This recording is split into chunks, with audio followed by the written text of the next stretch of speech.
Focus Me, and there is the Lucian banned away. We've seen it pretty much 100% pick ban across the course of day one here of Worlds. Yeah, Aurelia coming out as well, and still a lot of champions that we have seen that was different, but it still feels like we do see the same priorities come through. Aurelia bans, Lee Sin bans, Kassadin bans again against Nomad. So really just like, usually Kassadin isn't a good champion because he doesn't get priority, so you can't make any moves. And 80 mid laners are even a thing, but it's just the Kassadin Nomads. Like the name of that is just, it just brings so much pressure. He's just so strong. 3 games on it during the LCL. And 3 wins on it. It was banned against him 3 times as well. Lee Sin the final ban, and immediately here, Camille locked in for boss. So they definitely want to threaten the top side here. What we already saw earlier was Crazy get a lot of agency on the cannon where they wanted to come in with the dives from the early game. Rise has also been banned away from Balulu, which was one of the things that we wanted to see as well at the same time, just because he gets so much agency to influence the lanes. Draft is still going on in the background, by the way. We just had the teams the wrong way round on the overlay, so we're getting that sorted out as soon as we can. And we'll see how Unicorns of Love want to continue go.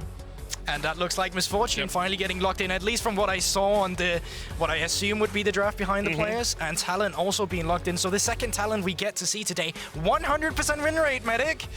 Yeah, it's played in 1 game.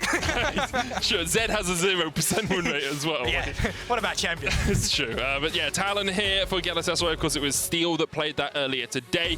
Ezreal going to be locked in for the Unicorns, so a little bit of safety there in the bottom lane for Argonaut. Yeah, we've seen Ezreal earlier today as well, and you know what? Ezreal already screams to me that they want to put the bot lane on a more kind of weak side duty, where the support has the agency to roam around and you can play up towards the top side of the map. Now, what we saw earlier when we had this Ezreal was that there was a lack of engage, and there still is some sort of lack on engage. You got some pillar placement, obviously Camille can jump in, but you don't want her to be the only frontliner that you have. So from Unicorns of Love, still missing that last support that really puts the engage in their composition.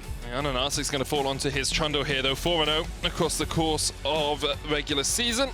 It's undefeated on that pick. Twisted Fate for Balulu. Once again, a champion on which he can move around the map. And team that up with Mojito, who played the Kiana game 1, now is playing the Talon. It's a very deadly duo to have to match into. Yeah, makes sense. Immediately get rid of the Sylas. Make sure that Sylas can't steal the Twisted Fate ultimate and walk around the map or with you, get a response to that. I wonder if he's afraid of the likes of LeBlanc as well going in from the early laning phase, or if he feels confident for that matchup as well. But you can see from the get-go of Unicorns of Love, they're targeting away Crazy, and it makes a lot of sense because they did have a lot of play around Crazy earlier today. Get rid of some of those power picks in the top lane. Of course, with you already picking the Camille as well, you know things that are good into that Camille. Renekton, one of those. Galatasaray now with their second ban will remove the ability to roam around for Nomads in that Galio.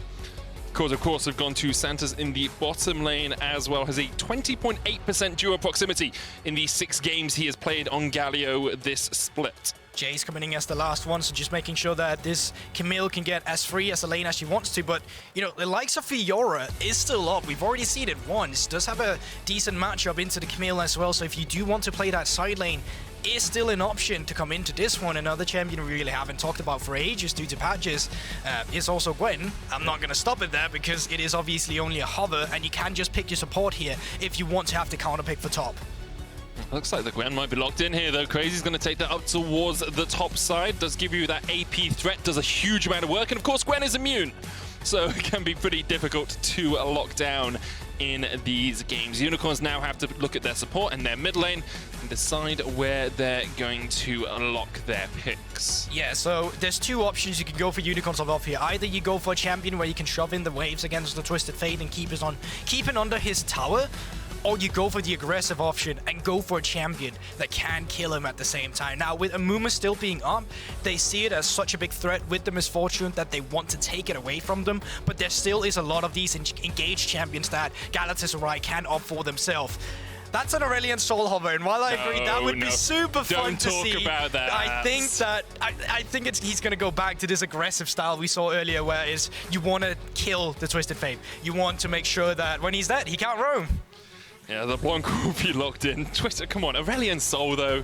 Even Aurelion Sol mains know that the champion isn't that good. Noman's would bring out Vayne mid. Noman's has these unconventional pick. You know, if there's a mid laner that would do it, I believe it would be Noman's. I'll give you that one. Vakan is the final pick here for Galatasaray. We'll see Zergsting making his way around these teamfights with that quickness. Compositionally, you can see that Galatasaray seem to be wanting to do the same thing they did in their first game of the day. Roam around, look to get perhaps top lane or bot lane ahead with this Twisted Fate Talon duo, and then force Unicorns of Love on the back foot. Yeah, I wonder if it's going to be enough. I think a lot of pressure is going to be on these two junglers. Mojito now on a jungler where he get a lot of agency to actually roam fast up towards the top side if you want to play for that. Zergsting on Rakan as well gets to have priority with Misfortune and can move up there as well. Oh, did you drop your pen medic? I've never seen that before.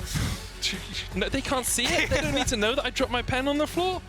It's fine. Yeah, but also, once again, Ananasek usually a jungler that plays around the laners, and you're going to have to do that not only to get kills, but to kind of stabilize them. So if they are pushed in, make sure that they can get a good reset that's favorable. Make sure that you get into the mid game in a good position, and make sure that you can threaten this Twisted Fate in the mid lane, because LeBlanc with Trundle has super easy setup. You come into the lane, you place down the pillar, and Twisted Fate almost immediately will have to flash.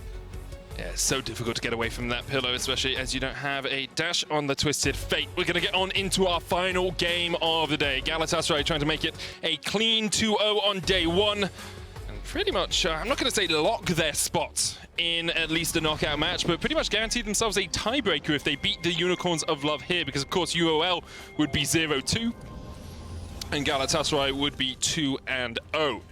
Important to notice, we don't have head-to-head either, so tiebreakers can easily happen and get more days later towards the end stages of play-ins here. Moving out on the map, doesn't seem like we're going to get any crazy shenanigans. Unicorns of Love can try and see if they want some early intel on Mojito. Doesn't have Flash either, he's got Ignite on the Talon, usually because you have this mobility where you're able to just jump over walls, so you don't even want the Flash. Sure. It's very easy for you to work your way around the map with that Assassin's Path, or the backflip, that we like to call it. For the moment, though, both teams just making, you know, a little bit of an eye, a little bit of foray into the enemy jungle, trying to look towards getting some vision down, but looks like only Unicorns will get a deeper ward, whereas Galatasaray decided to go for more passive ward positioning in that pixel bush. I'm pretty sure it's a front flip, but I'm just going to leave that there. It could be either. Sure. But I think, once again, attacking this mid lane from Unicorns of Love is going to be pivotal, because if you can put Bolulu behind, you just enable so much more on the map, and having that pillar set up, super easy to get that done. So what you can do as Ananasek right now is that you fast clear your red side jungle here. You can even skip Raptors if you want to. I think he's going to skip Crocs for sure. But then move up to the top side and come in from a path behind the Twisted Fate where the pillar can just come down, you force the flash, and then you're happy, because then you can always just come in for the return afterwards. See if Ananasek is able to make his way towards that mid lane anytime soon. Both junglers starting on the bottom side of the map, working their way up towards the top. Both top laners going Ignite TP as well. Something we saw very commonly at the start of summer. Of course, Gwen falling out of favor just a little bit across the course of the summer season, but still very strong in her own right, just not quite as overpowered as she used to be. Yeah, and now down towards the bottom lane, Galatasaray, they didn't have to leash, or actually they did leash as well, but it just seems like they came first onto this one, and therefore have gained the priority, are crashing the wave here. What I would assume would be the second one, and then they can just get some early intel if they want to. They can move Zergsting just into the fog of war to threaten the push that Noman's is having in the mid lane. Will be a relatively early roam around from Zergsting, but always a possibility. And of course, LeBlanc relatively safe in her own right as well in that mid lane, can just distort away, but you are trying to use it to wave clear a little bit in the early game as well. Can and miss there for Nomans, as Bolulu, although he's behind in CS, will be stacking up that deck, stacking up the gold on the Twisted Fate. And you can see what it takes for Trundle to keep up with the Talon as well. Talon basically has cleared his whole jungle, only has the Crocs left, but the Trundle has skipped the Crocs, he's skipped the Wolves, and now he's trying to set up for the Scuttle, trying to respawn or come in from behind in the mid lane, as we already talked about earlier. Scryer's Bloom does not quite spot out Mojito, dodged to the side of it. Crocs reset just a little bit, but he is able to go back and collect them all without them gaining too much health. So Mojito with a full clear of his jungle, about a camp ahead of Ananasic right now, but will be working his way down towards the bottom side Scuttlecrab. Ananasic was trying to track him, but couldn't quite find him out, and now maybe we'll look for that pillar gank you were talking about in the mid lane instead. Puts down his W, and is it like dirty earth, filthy dirt earth? I know most of the they were ability too names afraid of to the game. commit to the play there as well with the pillar because they knew that Mojito would be around the bot side Scuttle because he weren't up towards the top side, so it just felt like they couldn't threaten it there. So did you find out what it's called? It's Frozen Domain. Frozen Domain, there you go. Because they changed it, because it all used to be filthy stuff with Trundle, right? When he was like the junkyard king, and then they made him the king of like Freyord type idea. So it's Pillar of Ice instead of Pillar of Filth, which is what it used to be. Am I showing my age here with my knowledge? I mean, I was there as well. I just don't remember this. So Yeah. with the camp respawners now, it's going to be interesting to see what Galatasaray wants to do with their priority, because the bot side camps have respawned. You have Mojito down here as well on the Talon, and it's easy to get out with a Rakan and a Talon roaming around together. So I'd love to see Galatasaray at some point say, you know what, we have so much bot lane priority. Let's move Zergsting around with the Talon. You can see Argonaut, getting forced out in that bottom lane, alive, hitting the double ups over and over, makes it very difficult for Argonaut to play in the lane. He is going to finish this week. Santa's just trying to block out any possibility of the Galatasaray bot lane doing anything too aggressive. The wave will push in, so that's about 6 minions lost for Argonaut, and he's already 17 behind. As Alive and Zergsting continue to win out in the 2v2, and because of that pressure, they can work their way towards this bot side river and take the first dragon of the game. Yeah, they really haven't been able to find a lead through this bot lane. He's only level 3 on the Ezreal, 5 minutes into the game. You can see Alive and Zergsting level 4, both of them. Even Santa's higher level than his AD carry. Just because he's been shoved out by these Qs coming through from Misfortune, and now with the extra AD coming through Pickaxe, 2 longswords, and you take a look onto Argonaut, I mean, realistically speaking, the only AD he's getting is tiers of minions, and then obviously the longsword for himself. That TP synergy was pretty on point there from Balulu and Noman's in the mid lane, both of them getting back into the lane at exactly the same moment. Balulu now 6 though, Noman's on his way towards that mark, but Balulu will see what he wants to do with this first Destiny Gate, has a lot of options. And it's also the tempo advantage you now get from the bot lane. Zergsting, we talked about it. If you have the priority, you can move this guy out of the map. So he's actually shadowing Balulu in the mid lane. So if a gank is to come through, or if the LeBlanc goes for an all-in, then he's there to back him up, and he's helping him with the shove out here. And just gets the wave back underneath that tower. Balulu will be able to now work his way towards the top line.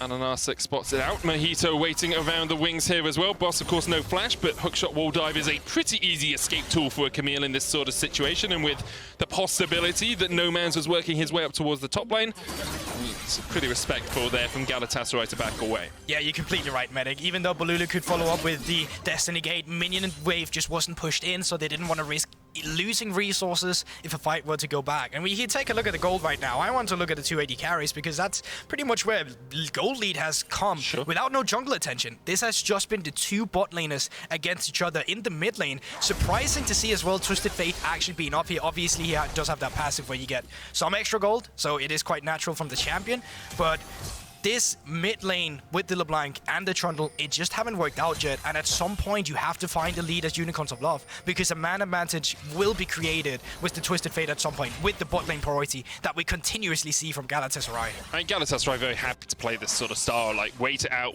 take things slowly, find a single play, and then start taking the game from there, because usually what we would have seen perhaps is a little bit more aggression from the Unicorns of Love, and Ananasic pretty impactful in the early game, but really hasn't found his opportunity, hasn't found his chance so far in this matchup.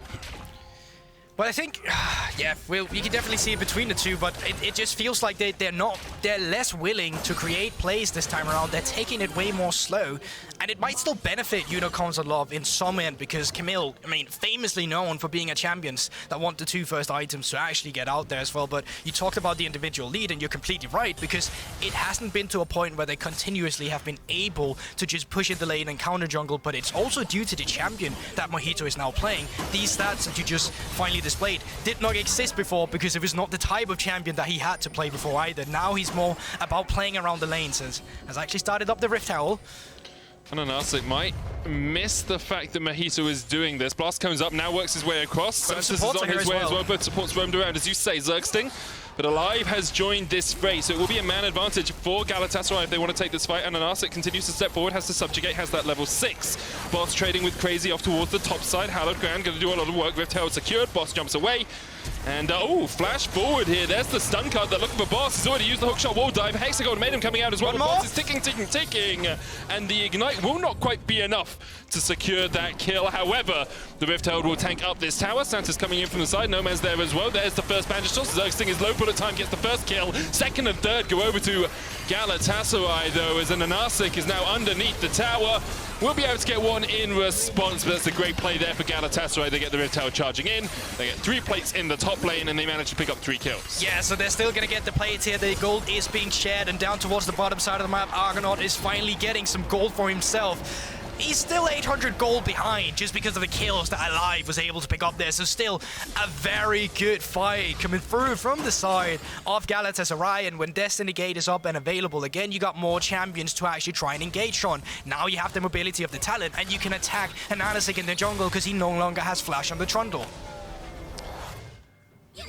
And Anarsic just very easily caught out right now, as you say. No flash on the Trundle, no subjugate for the next moment. We'll have another look at this play because Galatasaray have a numbers advantage when it all kicks off. It's one of those things with the Rift Herald where you just have to forfeit it. You already know that the opponent has a man advantage, and trying to contest it here is, quite honestly, just a bit BM, because you think you have what it takes to outmaneuver them, and while it does get close, it's just not going to be enough. So while they don't want to wait for the minion wave, the Misfortune is just going to walk up and just bullet time him to death, and there's not much Bosch can do about it. They do get the trade kill, but it's a trade kill onto their support with the Amumu, and while he's still stuck on the tower and an Anarsic, Talon just tanks some tower shots, but in the end, there's not much to do about it. It's just quite simple. It's a man advantage, it's a Rift Herald to tank it up, and it's a dive. Yeah, because of it, it's a 2,400 gold lead. 2 kills on the MF means that Alive has already picked up his Gale Force.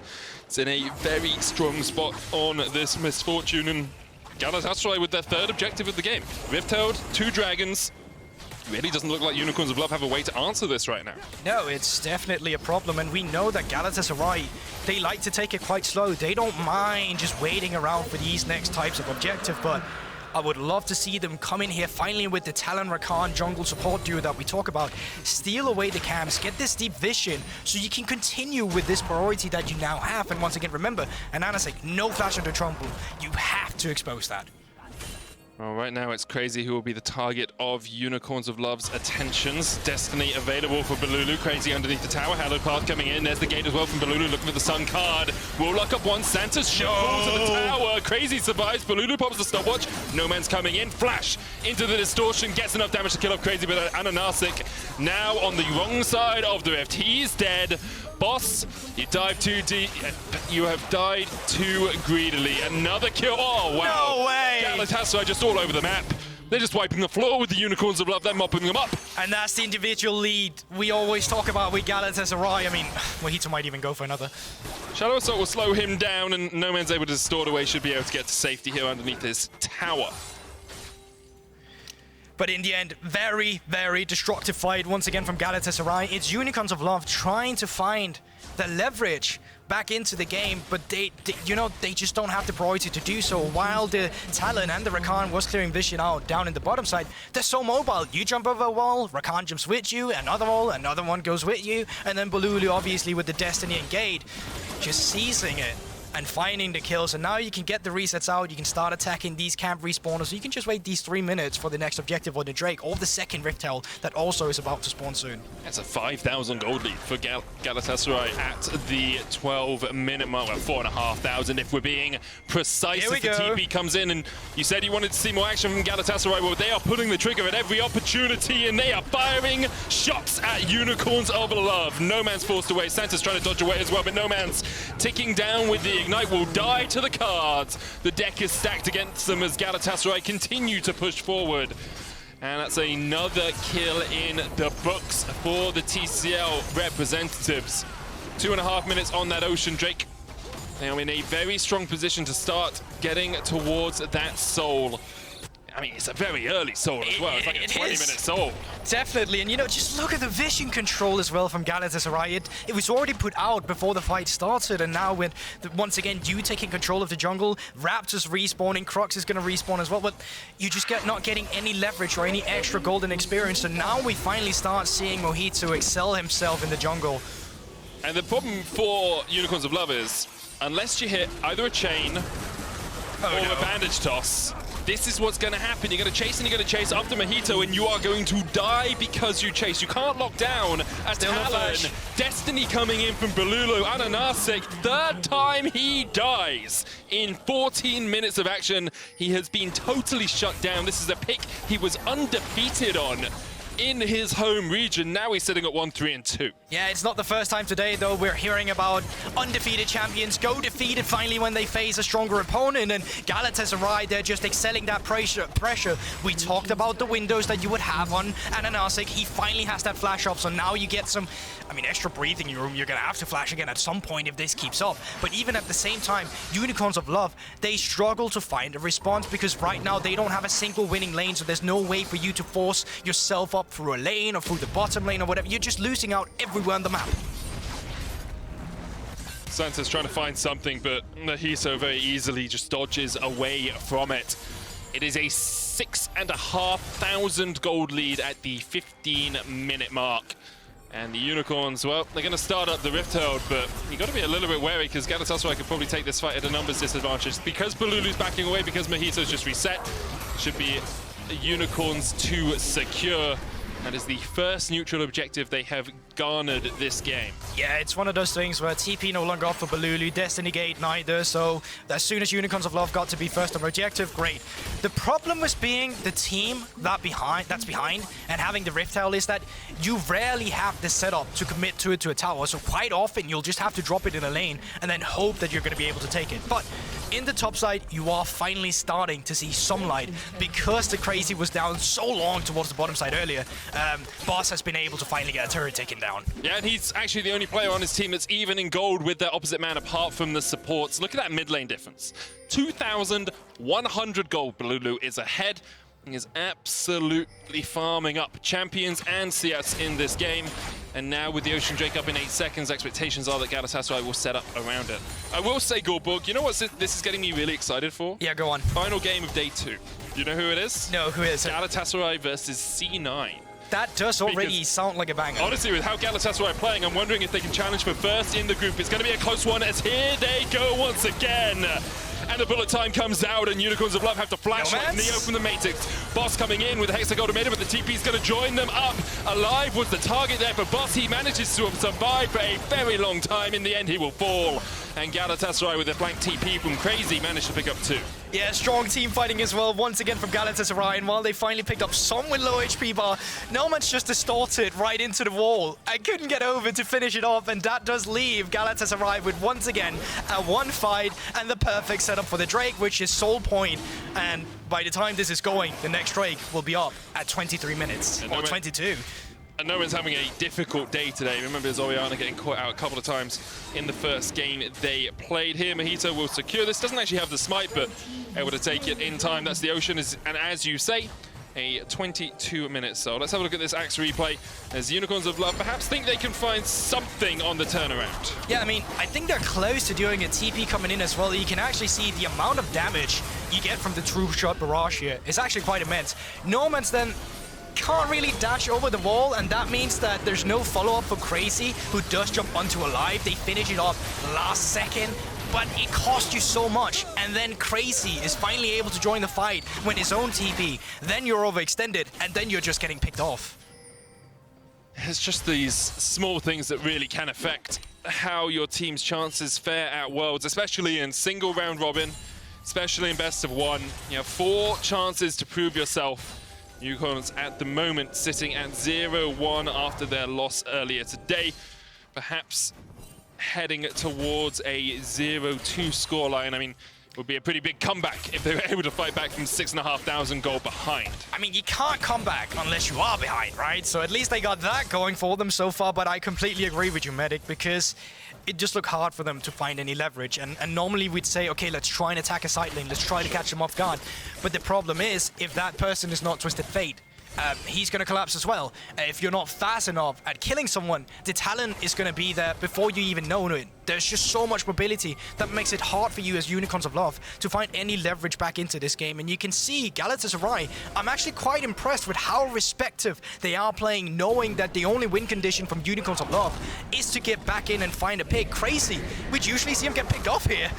Yeah, it's very respectful from Crazy, as you say, shoring up some of the weaknesses we perhaps saw from them in the TCL, some of their foibles, some of their flaws. Crazy backing all the way off here, knowing that Unicorns of Love are on this side, knowing he's on the weak side of the map.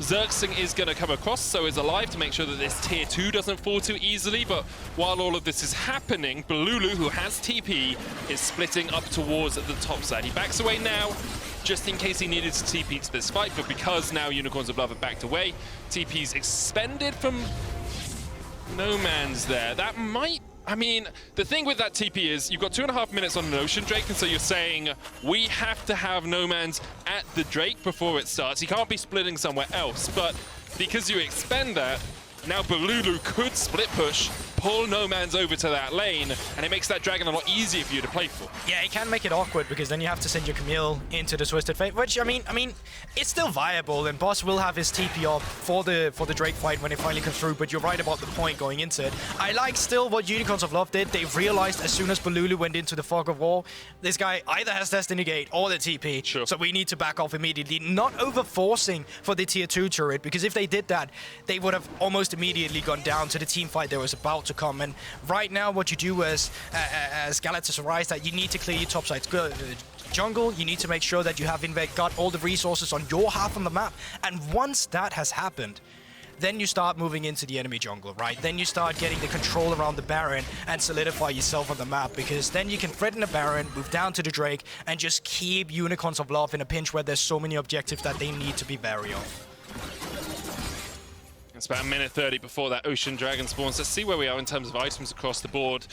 2 complete for Boss. He is actually moderately strong with that execution as well. Crazy only has the Rift Maker for himself. Mojito sitting on the Gore Drinker into the Divine Sundra, so 1 mythic apiece for the 2 junglers. However, this is where things start to become slightly different, Gorborg. Rapid Fire Cannon and Everfrost complete on the Twisted Fate. Alongside that, Gale Force and Collector and a BF Sword for Alive. So he is almost an entire item ahead of Argonaut on this Ezreal. And what was the stat about Galatasaray when they're ahead at 20 minutes, Medic? 19 wins, 1 loss in there. Well, 20 now. Well, yeah, 20 wins, 1 loss, considering what we saw earlier as well. But in the TCL, they only lost 1 out of 20 games where they were ahead at the 20-minute mark. And it looks like that might be how they continue to go here. Xerxing dashing around with the Battle Dance, but No Man's will just dash away. Destiny hits onto Boss, who'll jump across the wall. Everfrost doesn't connect, and Xerxing dashes forward for a little bit of extra vision. No Man's going to try and turn this one back around. Xerxing able to walk his way away. 30 seconds on the Ocean, but the Destiny now down. Crazy also burnt his ultimate as well. Needlework not available for the Gwen. But this will come down to a fight for the priority here. You can see both teams don't have to care about side lane. It's all about this Drake spawning in 10 seconds, and they're doing everything they can to get control of the river. Stun card, but it's only onto No Man's, just a little bit of chip damage. That Rapid Fire Cannon will do a lot of work here for the Twisted Fate. Unicorns of Love able to split Galatasaray for the moment. For the time being, they are the ones with priority, with the control of the Dragon Pit. But it's still going to be so difficult because, yeah, you're going to be forced to start off the objective, and then Galatasaray, they can collapse on you. Xerxing does have flash. There goes Mojito, and Anasik is stunned up. He's going to have to flash away, and that Dragon is ripe for the taking, but Xerxing's already dead. Alive, forced off towards the top side as well. Stun card going on to Anasik, as well as the Dragon secured. That's Ocean Soul for Galatasaray, and in a 3v4, No Man's forced away. Argonaut dead, and Anasik running for the hills. No Man's goes off towards the top side. Doesn't really matter that Unicorns of Love got an equal trade in that fight. They lost the soul, and because of that, well, No Man's going to lose his life as well. Stun card, wild cards, he missed. It's that fine. I mean, might be a longer chase, but I mean, he should be able to run him down here. He's got the Rapid Fire Cannon. Xerxing is coming out from the base as well, and think. Okay. Okay. I mean, Nomans. Okay. Is that We see execute? you. Oh, that's actually well played by Nomans. Good job getting the execute. However, does mean that he is a little bit mismatched with the rest of his team's death timers. Boss going in here as Anarsic tries to join the fight. Mojito trading onto Boss. Boss will get the shutdown. Crazy going in, but the hookshot wall dive will get Boss to safety, and Unicorn's actually picking off the jungler. There is a big deal because Galatasaray had the option to try and force a Baron. Huge props to Boss here. Like, in the fight we just had around the Drake, he found 2 kills by himself, and now in the return exchange where they're chasing for the kills, he finds a shutdown onto Mojito, putting him in a really good spot. Where if he finds that 3rd item, I'm not saying that it's certain, but it creates the possibility of a big, big threat for Galatasaray. Always having someone that can jump onto the backline that can isolate someone is so powerful. We'll see here, Santa's, Nomans, and Boss go up towards the top side, try and catch Alive out. It's quite simple here, and Anasek just getting completely thrown out of the fight because he's so low he can't get into the pit. But then you see Boss once again towards the backline where he's able to pick up kills with the help of Nomans, and it's these small things that does give you some leverage in the game still, but in the end it's still a victory for Galatasaray with the remaining kills that they're able to pick up and the tempo they have on the map. The fact that they lost to the Ocean Soul for Unicorns puts them very much in the hole, looking at Galatasaray trying to find a way to claw themselves out of a little bit of a ditch. Crazy working his way up towards the middle lane. Galatasaray can just gain mid lane prio and then work their way towards this Baron. Unicorns of Blood have a couple of wards in the vicinity, but those will be cleared out pretty quickly by Zerg, Sting, and Co. I think that's been interesting with Galatasaray is that they've actually put their vision back a little bit the closer we got to the late game. They're no longer trying to go into the enemy and take care of their camps. Their vision is purely around some of these objectives. I think it's actually diminishing some potential pick that they could have because they would have the intel in the enemy jungle, but they're just being so careful about it, and that is the Galatasaray way. They like to take it slow, they like to not risk it until they find a team fight where they can know they can outplay them. Well, Mojito tried to jump away here, but the chains are gonna land. Santa's on the chase as well with the Curse of the Sad Mummy. Mojito might be caught out. Rampage happens as Balulu is able to kill off Argonaut. Mojito still in the midst of 4 will go down. 1-for-1 trade so far in this fight, but Lulu's still on the chase. Gold card locked in, Santa's locked down. Crazy jumping forward, and Santos goes in, sacrifices himself for the good of the team. He will fall. And Anarsic and Nomans survive off towards the top side. Boss will be shut down. And although their jungler is dead, I wonder if Galatasaray will just say, well, Baron is a possibility. We can draw Nomans into a fight. We can draw Anarsic into this fight as well. They will start off the Baron. Trundle has Smite. You don't have to be super fast about this one either, Medic. You just need to take care of them, and then as soon as the Talon respawn, he's just gonna parkour all his way down to the Baron pit. Balulu has that stun card locked in. Crazy stepping forward. There we are. Trundle stunned up. Baron disengaged from. Galatasaray deciding they didn't want to fight it without their jungler.